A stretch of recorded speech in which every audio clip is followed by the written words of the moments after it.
DJ Payne 1.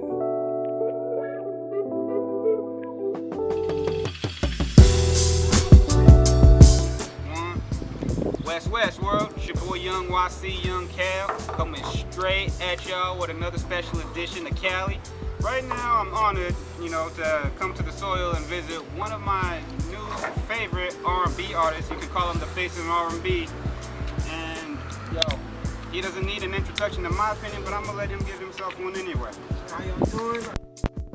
Harris B, like you said, new face of R&B, based out of LA, if you from far away, but if you in here, Van Nuys, California. So yeah, happy to be here. Yeah, thank you for your time, sir. Yes, I appreciate it in a real way. I know it's valuable, you know what I mean? And right out the gate, first thing I like to do is, allow all of my guests to, give themselves, the background story, origins, about, how they grew up and, where they from. I know we here in your hometown now, so let's rep it properly, sir.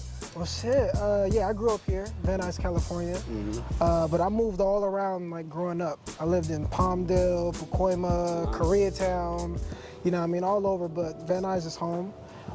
Growing up, I was into football, basketball, so I thought I was gonna do that. And then high school, I was doing that, then I got in the choir, and people made fun of me because I was singing, and they was like, yo, you sing and you play football, you soft. And I'm like, listen, we ain't about to do all that. And then after high school, I was like, you know what? I'm tired of getting hit. So I just started singing. And actually I was in Arizona, and then my first manager, shout out Shay, her name is Shay, she had hit me up and she was like, yo, I'm starting this school tour. Like, would you like to be a part of it? And I was all like, oh shit, yeah. So came back down here, and then that's how my music journey started, just on that little school tour. And then from there, it's just been rocking. Yeah, that's dope. You and I actually have a lot in common. I ain't even gonna hold you. Like, around the middle school and, going into high school, I was part of the, the singers as well, you know what I mean? I won't say part of the choir, because I guess for us it was different, the choir was for the females, but like for like the co-ed singers, like I guess they called us, which our mascot at the time, the Trojan Singers. Okay. So, the whole male and female, mixture, but that's dope. And as you said, singing just seemed to work for you, because even though the school football team was talking what they was talking, you know what I mean? Yeah. Like, you find out that the cheerleaders actually enjoy it. Listen, I'm not gonna lie. Like, at first I was like, damn, because I went to choir, and then it was all like, okay, you're a football player, like the teacher, and I was all like, yeah. And then he already told me, he was like, listen, this is gonna be bad for you. Because all the singers that end up like football players, it was bad. So just all through high school until like about senior year, they stopped making fun of me, because I was like, oh, you're actually pretty good at football too. You understand? And I was all like, listen, I told y'all niggas stop playing with me. Yeah. But yeah. The school tours are dope too, though, you know what I mean? I feel like, those are like some of the best ones, because, you find out that the grade school kids, even the college kids, like, they live for music, you know Factual. what I mean? So, like, Factual. and then when you performing, like, they get extra turn. No, the middle schoolers was crazier than like the high school, because when you get to high school, some high school not too cool, you know what I mean? But the middle schoolers is like, oh my God, he can sing, and and it was rocking with you. It was just crazy. So and that's all, like, how you like when your inception, within music, like when it started becoming like a career for you, and you started like, recording and performing, in like, bigger studios and bigger venues. Like, around what time, did that start happening for you? And like, how did it start? I would say, like, when I first started with the manager Shay, I was maybe unfocused. Right. Cause I was young, girls start liking me, and listen, I'm more focused on the girls and shit like that. But I think where it really came serious for me was around like 24-ish, 24, 25. I met Naz, and then me and him been rocking for like 5 years. I'm 28 now, about to be 29. But we've been rocking, and obviously ups and downs with anything, Absolutely. You know what I mean, and trying to find where shit don't go, where shit do go. But yeah, we just been rocking, and just put out an album last year and a single not too long ago. So yeah, we just been rocking and just doing independent shit. Like I said, you could become one of my, newest favorite R&B artists, you know what I mean? Like, one of my favorite of all time was Lyfe Jennings, you know what I mean? But I've been getting a lot of, I've been getting familiar with a lot of your work. Do you have like a personal favorite song or a personal favorite album project that you have had that like speaks, like you feel like your purest form of you? That I've recorded? Yeah. I would say my first album, which is 555, because that started like everything, kind of like with Naz. Like before him, I had music out, like singles, but I didn't have no album. So with him, we dropped like 2-3 singles, and then behind that we were just working on the album. Right. And that album really made me look at myself like, okay, nigga, you tripping. Like during that time, I was just like, had a girlfriend, was doing bad with her, just young life decisions that now now that I look back, I'm all like, you know what? I wouldn't change it, but if I was there right now, I would change some shit. Like I was just doing too much and not focused on what I needed to be focused on. Yeah, that hindsight. Had I known what I know now. You feel me? I think a lot of people I'm one of those people actually. You know, people when they listen to some of their favorite artists, they always look at it like, you know, their first album, the original stuff, like that's the classic. You know what I mean? Like that's the one, you know, that always sparks, you know. You know, you and I actually had shared the same stage recently, you know, which was an honor, so, you know. And one of the things that you said on stage, you know, it sticks out to me and it's been in my mind, like, ever since you said it. You said that you had two of your biggest inspirations, because people compare you to them, is Justin Timberlake and Chris Brown. What qualities, you know, from them, like, do you feel like you've taken from each of them, or like inspired you the most, like, you know what I mean, as far as performance-wise and, you know, your music style?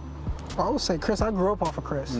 Like the first time I seen Chris was the Yo video, and I'm like, who the fuck is this little nigga? Like, and I was like, ever since then, I'm like, yo, not that I want to be that, but just stage presence, how he is on camera. Right. You know, I'm gonna try to imitate that, and it's just like, yo, even with Justin Timberlake, I grew up with Justin Timberlake, Michael Jackson, all them cats, and it's just all like, yo, they bring something to the table that nobody has, and I feel like it's just being them. You feel me, if that makes sense? Because I feel like a lot of artists... Authenticity. Yeah, because I feel like a lot of artists want to be an artist, and they're like, yo, I want to be like this person, and start doing exactly what they're doing.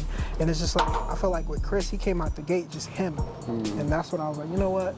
I need to figure out my lane in music and what I want to be, instead of just trying to imitate everybody else that I see around. So, that's dope. That's the proper motivation right there. I think like that's what makes longevity within an artist is, you know, is the authenticity. Just be yourself, man. Because you know, you come out, you know, being a gimmick, you know, you ain't gonna last as long. But you know what I mean? Like, yeah, you definitely had the right, you know, the best mindset on that. And that's what makes you different. Because I feel like, have you ever got the question like, yo, what am I trying to say? What separates you from everybody else? Exactly, yeah. Get that all the time. And it's just, and I feel like my answer is always just be yourself. You feel me? And that's all.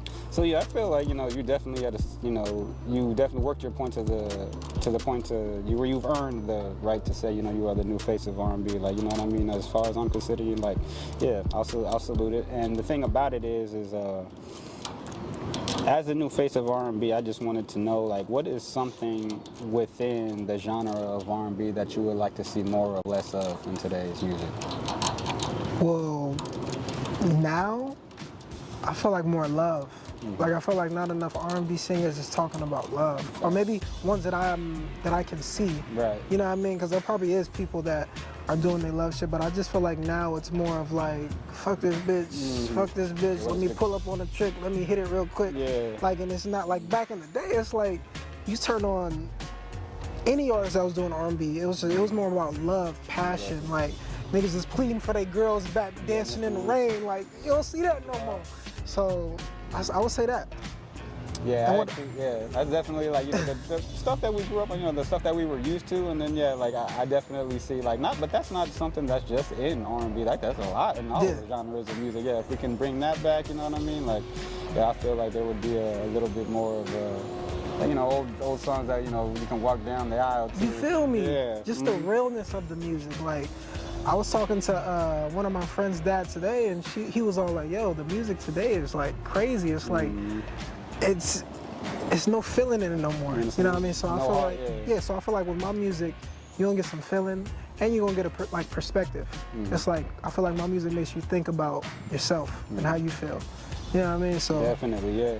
So what would you say is like, you know, because you're still considered the new face of R&B, but like if you were to look at yourself, you know, like let's say, you know, in the future, like what would you say was your ultimate goal within music, or like what is Paris B's purpose?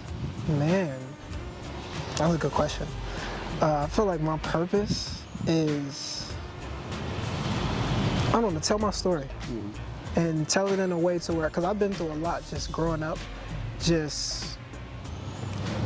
I would say this. I feel like I've made a lot of decisions in my life to where it has set me back just in my career and just life-wise. Right. And I feel like I can be a catapult for younger people that's trying to do the same thing as me, to maybe lead them in a different direction, to where, Leo, you don't have to focus on these women. You don't have to focus on this or that. Like, focus on you, love yourself. Right. Because I grew up in a household to where I couldn't even talk about my feelings. So it translated in relationships to where I'm with a shorty day in and day out, and I can't talk to her and tell her about how I feel. And in the moment, she like, yo, you don't care about me, this and this. And then it's just like, nigga, I don't know how. So growing up, like when I was like 20, 21, 22, it was like the love that I was looking for in my parents when I was younger, I tried to get it from the people that I was with. Exactly. And it just didn't go right. So now realizing that it's just like so much time that I've wasted instead of just looking internally at myself. You know what? I can be by myself. I can focus on myself. And yeah. I feel you on that, you know, without showing my hand too much, like I said, you and I have a lot in common. You know, definitely, you know, in that regard, you know what I mean? So, yeah, with that being said, yeah, one definitely question that I definitely had to ask. Yeah, why haven't we collaborated yet? Man. Shit. You know, it's coming. Yeah, we'll have that. It's Yeah, coming. we'll have that discussion, you know, later off camera. But you know, just curious, you know what I mean. But in closing, Paris, I just wanted to say, man, you know, look, you know, as a representative of the West Coast, I definitely, you know, I'm passionate about the soil. And one thing that I'm sure you'll agree with is the fact that, you know, we are living in days and times where, you know, it's absolutely mandatory that we give the people we got love and respect for their flowers while they're still here with us, to accept them, you know what I mean? And I just want to say, man, like I said, it's an honor to sit with the new face of R&B. I've become a very big fan of yours, you know what I mean? And it was an honor sharing the stage with you. And thank you for your time. Excuse me. Oh. I'm getting a little choked up. No, but for real though, like, you know, you definitely made the coast very proud, and I want to just ask, what is one thing about the West Coast that you are proudest of? That I'm proudest of? Man, I've never been asked that question. It's all good, you know what I mean? What I'm most proud of on the West Coast, I feel like the authenticity of the West Coast. Yeah. It's just like, you know, like you a West Coast dude. I can tell from a mile away. Oh, yeah. It's like you. Definitely. So it's just, I feel like the authenticity of the West Coast. Yeah, I think that's what we bring, you know, to the game. And even as unapologetic as we are, you know, people still want us to, you know what I mean, switch up. But nah, we're always going to keep our, you know, our true flavor here. You know what I mean? You know, no matter it be hip hop and R&B, you know, we've you know, bridged that gap a long time ago. But like, I think it's important and significant we continue to, you know, keep that up, you know, as each generation comes, you know, in modern day. But, you know, just you know, thank you for your time, man. Like I said, we're gonna have our collaboration, you know, coming. Stay tuned for that, you know. But we'll bring a little bit of heart back to R&B, you know. Hey, love. Hey, and just like that, with that being said, we out. Fire. That was fire.